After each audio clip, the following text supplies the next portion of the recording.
watching Morning at NTV. And it is the Kickstarter segment of the program, this 24th day of August 2023. We are going to be discussing the tax regime in the country and efforts by the taxman, Uganda Revenue Authority, to broaden and widen the tax base in order to ensure that we as a people get a little bit more money to be able to attend to some of the challenges that have continued to bedevil the country, including loopholes or gaps created when the World Bank freezes its own funding. There are some that say that if we had a robust and elaborate tax regime, then some of these challenges might be overcome. I'll be introducing my guest very shortly. Before that, let me just give you the preamble that Uganda Revenue Authority has made tax proposals for the financial year 2023-2024 in a bid to broaden the tax base. Parliament passed a number of bills, among them the proposed Income Tax Amendment Bill, which the President is due to assent to, as well as the Value Added Tax Amendment Bill for 2023. To delve into some of these proposals and get an understanding of what lies ahead as Uganda's tax regime comes into shape in the years to come, Tracy Judith Akello is a business policy supervisor at Uganda Revenue Authority. She's joining us this morning to help us understand what is at stake and just about how much you'll be required to pay if you have been avoiding some of these taxes. A very warm welcome to the program. Thank you. I've instilled a little bit of fear into some of those that might be avoiding or even evading tax. But before we go into the nitty-gritty of some of the tactics used by some to avoid and evade, what is the latest impetus in light of the new laws that have been passed by Parliament? Okay, the laws were passed, and just for information, they have all been assented to by the President. My apologies for... On 21st August, so we have all the laws that we require. That's right. To collect the revenue. And also I must say we have a robust tax regime currently, one of the best in Africa, on the continent. So we are good to go for now. One of the new changes we have in the income tax, for instance, is that we've gotten a provision to tax the non-residents that are dealing in digital tax services. What does this mean is that any non-resident company that is providing digital services in Uganda is liable to pay 5% on the gross sales that are made to Ugandans here. Now that will go a long way to increase our tax revenue and the tax base, and therefore reduce on the pressure in Ugandans. In this case, we are looking at companies like Uber, Amazon, Alibaba, and the like. And this tax is on the gross, and they will be required to file a quarterly return. You forget the companies that Ugandans relate best with: Facebook, Zoom, Facebook, Twitter, Zoom, and Netflix. And Netflix, correct. Those two are liable to account for income tax. They are currently accounting for VAT. We already had a provision in the VAT law, so we've just extended that to the Income Tax Act. Okay, so VAT is already a consumption tax, and borne by mostly those that use these companies' services and products. Yes. So the new tax aims to go for the company itself. Yes. Doesn't that at some point translate to the consumer? No. Won't these companies hike the price of the products, and then at the end of the day we will be grappling with? Yes and no, because you see, income tax is tax on income, meaning if you've earned income, you must pay tax. It's the same for the residents. You must put the tax component into your sales or into your business and find a way of incorporating it there. Be that as it may, we do not see the cost going high, because these international companies actually get credits back home for paying tax in Uganda. That's why they are more than willing to actually comply with the provisions of the law. Okay. Yes. So what are the specifics of this law compared to what is being levied across the region in Kenya, Tanzania? During the East African Revenue Authority Commissioner General's annual meeting that was held here in Uganda, in Chigo this year, the countries agreed to raise the tax rate to 5%. Kenya was running a 2% rate, Tanzania had 3%, but it was agreed by all the Commissioner Generals that we amend the laws and increase that rate to 5%, because the other African countries that were imposing that tax at a higher rate were actually collecting a lot of revenue. Yeah. Okay, how feasible are these taxes, especially in light of what we are already grappling with? Many say the tax base is really narrow, and that these are all efforts to ensure that we get a lot more money. But there are also concerns about the fact that what we already get is not directed towards the best possible interventions in terms of service delivery. You're not here to speak about how and where the services are supposed to be done, but to help to ensure that government actually affords to. What is new in terms of enforcement? Because when you look at Facebook, Zoom, Netflix, being companies that are based overseas and very tech savvy, the possibility that they could, well, evade some of these income tax could be very direct. Do you see Facebook writing to the government of Uganda about how much money it has made in Africa in any one period? Yes, yes. Currently, these big companies you're talking of are actually very compliant, and they file their returns on time and account for tax. Yes, we've been at it for VAT. We're collecting about 280 million monthly in VAT from them. And why they are more compliant than, I would say, our local or their local counterparts is that they have reputational risk. Much as they are techno-savvy, it's to their advantage that they comply, because Amazon wouldn't want, or Netflix wouldn't want to be written about in a Uganda newspaper that they are not tax compliant. Out there, it's a big issue. So they would rather comply and get the tax credit back home than not comply. So we are positive, and we have capacity to audit them. Yeah. Any other target away from Facebook, Zoom, Netflix that this particular tax goes for? Yes, it's for any non-resident company. So even those that will come up are captured under that provision. All right. Interesting there. This financial year, according to some of the information that we've been able to get here, URA expects to collect about 30 trillion Uganda shillings, up from 25 trillion last year. Yeah, this is quite impressive rather. It means targets might be hit, but again, if targets are not hit, we can't put URA on the spot. How do you navigate these inconsistencies? URA has put into place strategies to achieve the target, and our rallying call is that the target is achievable, and we hope and plan to surpass the same. We've come up with strategies like data mining. We are going to base more on data mining to get information about the different taxpayers that we have. And this will also go hand in hand with stakeholder management. Through stakeholder management, we should be able to get people to voluntarily comply with their tax obligations and encourage more people to come on board. We're also going to use a lot of third-party information.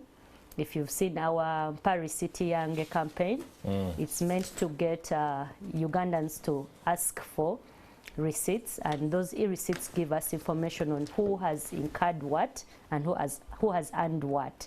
So when we use that data, we'll be able to know who earned how much, where and how. So we can be able to tax those people. The other strategy is that we're trying to broaden the tax base through registration. We're working with the local governments through our TREP project to try and get more people on board. We are hopeful. Okay, is this where the collective investment schemes are targeted? No. The collective investment schemes were actually not targeted. They weren't targeted. The income of collective investment scheme is exempt from income tax, even in the law as it is.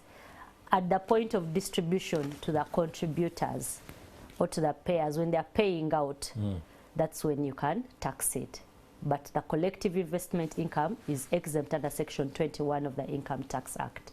So they were not being targeted. The law is quite clear on that. Wow. Yeah. Okay. There is the Value Added Tax Amendment B. Yes. It was also assented to by the President.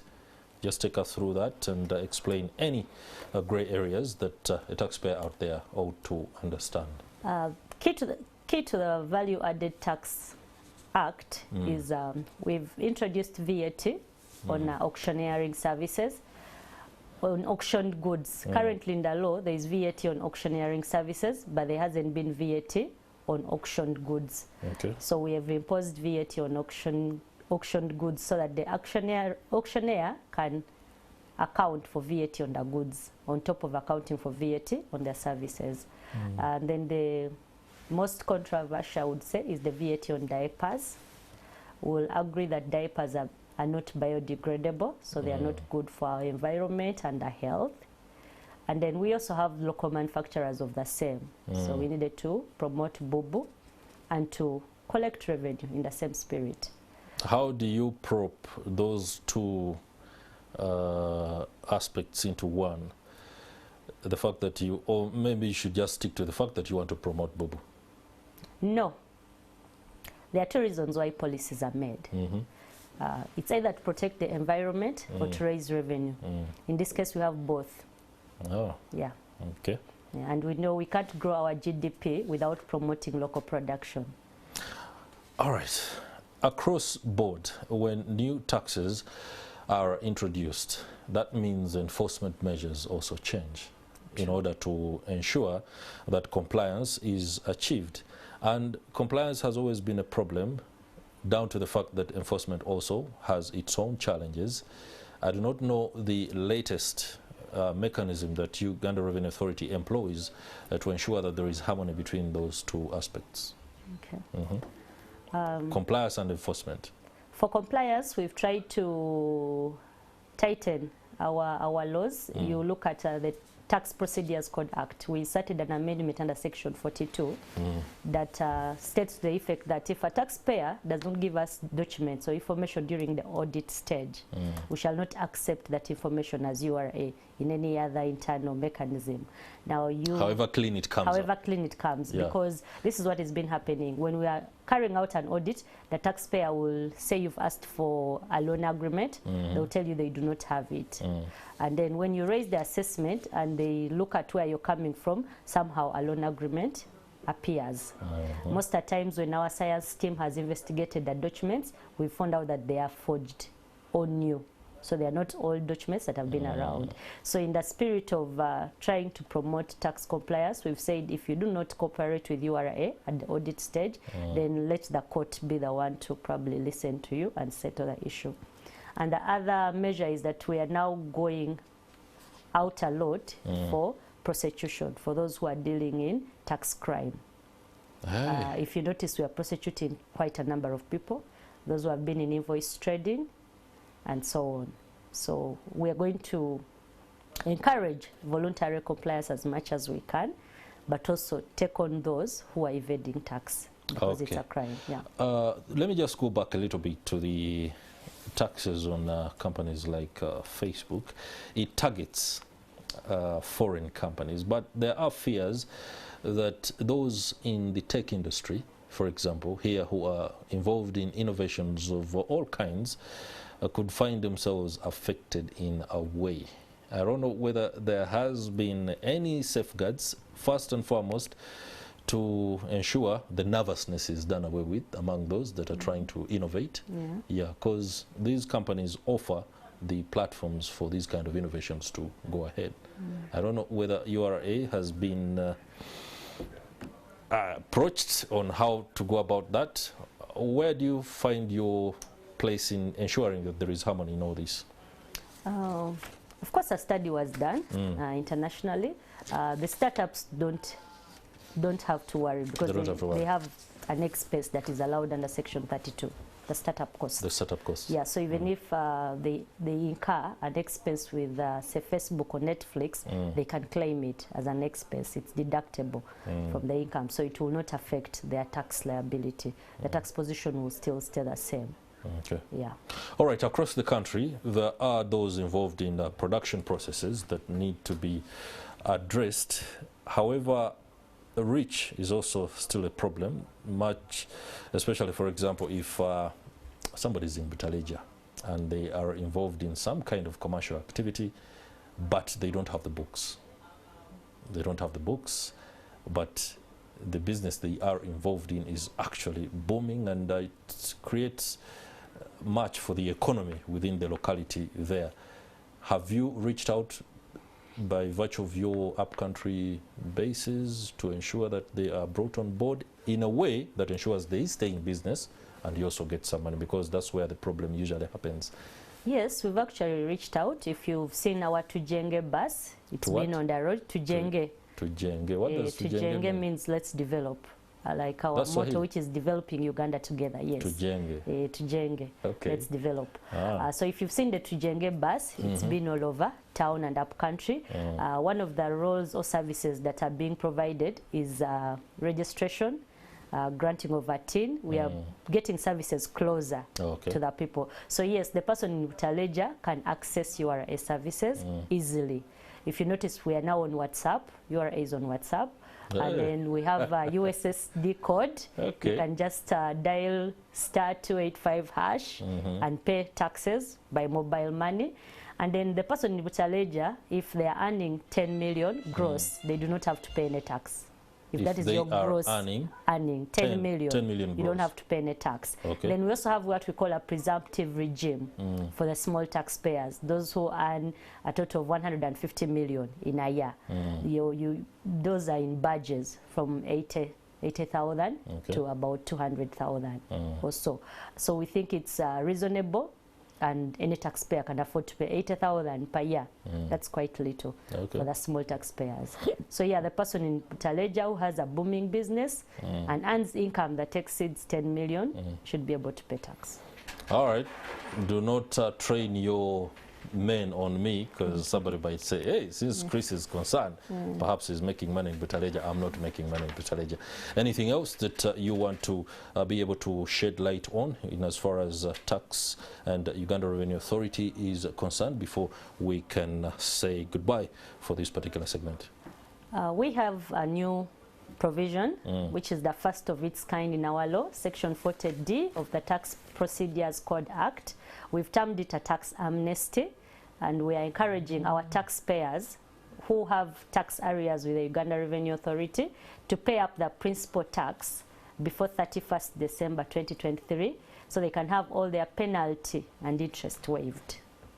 It's the first of its kind. Okay. Yeah, because our taxpayers have been complaining the penalty and interest is so high, but they are willing to pay the principal.